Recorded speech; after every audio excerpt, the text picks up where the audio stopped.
Gemini, welcome to solstice season. Today we're going to do your winter solstice. What is your story reading? The winter solstice is a really important time of year because it is the time of year when the sun is most southerly on the horizon. In indigenous cultures, there would be rock calendars made to watch solstice alignments, and sun daggers and things pierce the center of, say, a spiral or a sun glyph on the rocks. And that's when we knew it was the time of the winter solstice. The winter solstice is a time of renewal. Celebrations would be held to encourage the sun to return back to a more northerly route on the horizon, so the days can become longer, the warmth can be greater, our bodies can have heat, our crops can grow, and there can be life. So it's a good time to look within at some of the things that we need to learn about our innermost selves so that we can bring light into our new year. And that's what we're going to do today. The art you see on the table I made, I make this art, it's huichol bead art. It's a traditional Mexican style of art where you press tiny glass beads in beeswax and pine pitch. And it's highly symbolic. The blue deer, for the huichol, the blue deer guides people to enlightenment by showing them the way to the peyote plant. The peyote plant, which is at the center of many of these angels, is the tool by which humans pass through the eye of God, the portal through which the human meets the divine, into another dimension to obtain interdimensional consciousness or higher consciousness. This is a corn mother. The corn mother is a symbol of abundance because she represents the heat that brings, the heat of the sun brings warmth to the earth that enables our plants to grow our corn, which is our food. So she's a symbol of abundance.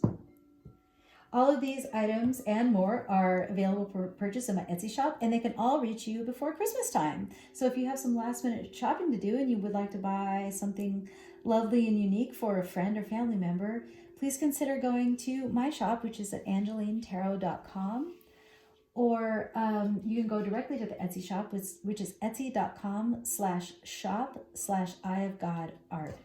And excuse me one second because my dog is scratching at the door. Hold on one second. Come on, baby. Come on. Come on.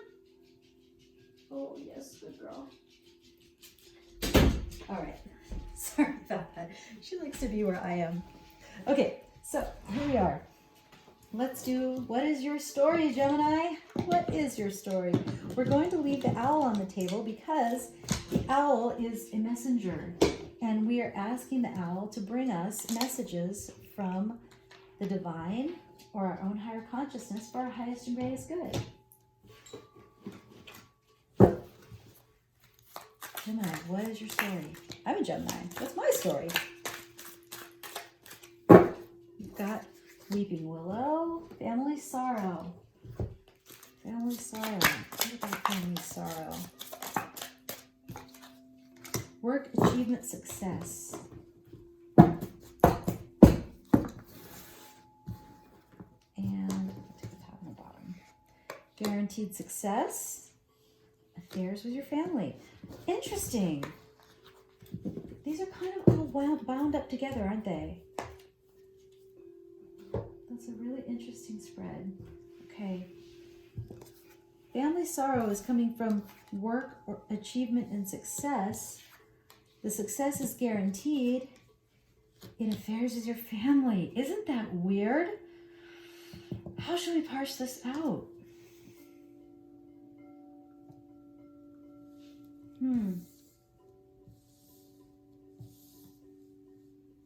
It's kind of circular, isn't it? This could be a shakeup in your family situation. It could be that family sorrow has actually motivated you to make some more achievement work and success for yourself. And because you're following that path, your success is guaranteed. And then it actually creates some growth within the affairs related to your family. All right, tell us a little bit more about this. Sorrow, success, family situation. I really think so. I think that there's some sorrow in your family that actually can be healed by you stepping into your power, because that's what's wanted, and you will be successful if you pursue that path, and that is going to help this problem with the family. Lovers are involved. Family member, spouse maybe. Oh gosh, jumpers. Hold on a second. Whoa, way too many on the floor, but 2 fell on my lap, so we'll take them. 2 of Pentacles, some options, and the High Priestess. So, elements that are involved in this family work, family situation is bringing together passionate, cooperative components amongst options you have to choose from, and using your highest intuition to do so. So right now, there's a choice to make, and I think it's always spelled out in the first spread here. Your choice between this or that. Stay with the family sorrow, or move ahead with the work that you need to do for yourself. You're going to know what that work is by tapping into your own intuition. So, how shall I ask this? I'm going to ask, what specifically do you need to know about the lovers in this situation? The Empress, there are children involved, maybe. Maybe you're pregnant. Maybe there's just something that needs to be rebuilt from the ground up in the love situation. Anything else we need to know about the lovers that needs to be taken into consideration? The 7 of Wands, the 3 of Swords. Whatever decision you make, you need to defend it no matter who says it hurts them. The lovers are affected by this building of something sacred that you have done or are doing. The lovers are affected by a child, or the lovers are affected by children, or the lovers are affected by pregnancy, or the lovers have been trying to, or are trying to build something new. But you need to make a choice that is selfishly motivated, that you have to defend and may break hearts. It could be as simple as maybe you stay home with kids and you decide to go back to work. That means that the kids have to spend some time in daycare, and that isn't something you ever wanted for them, but that's what's going to have to happen.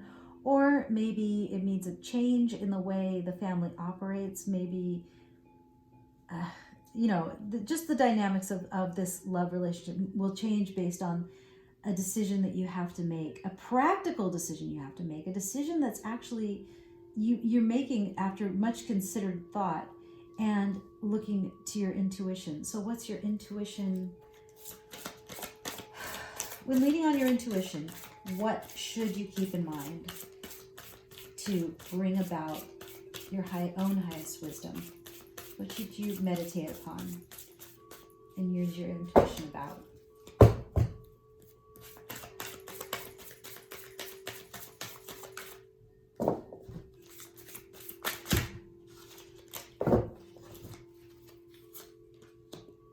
Six of Wands.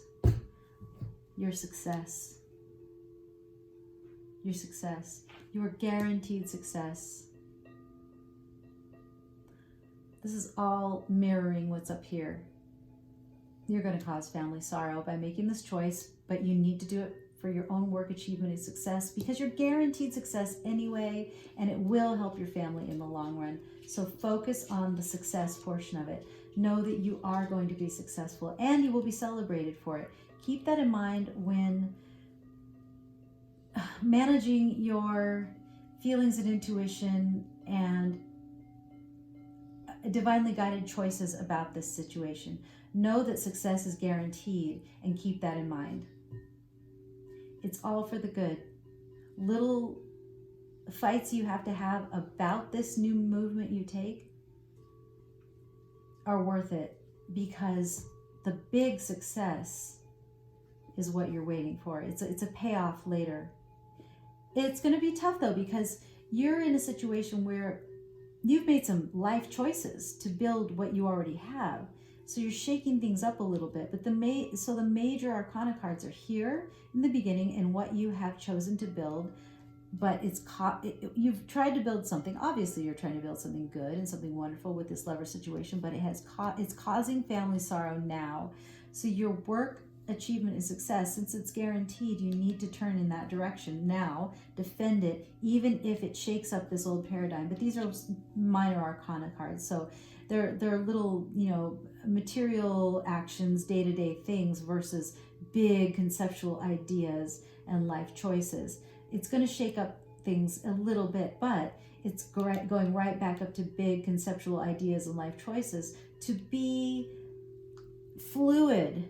You're making the choice to be fluid in your life and to metamorphose, if that's the right word, yourself, to evolve as the situation requires. You're not being stuck into one fixed energy. You're actually willing to evolve and follow the wind as it needs you to go, so that you can actually ultimately move from family sorrow to this kind of abundant tree, this verdant tree in affairs with your family. That's what you need to do. You need to keep in mind that what you're after is the success.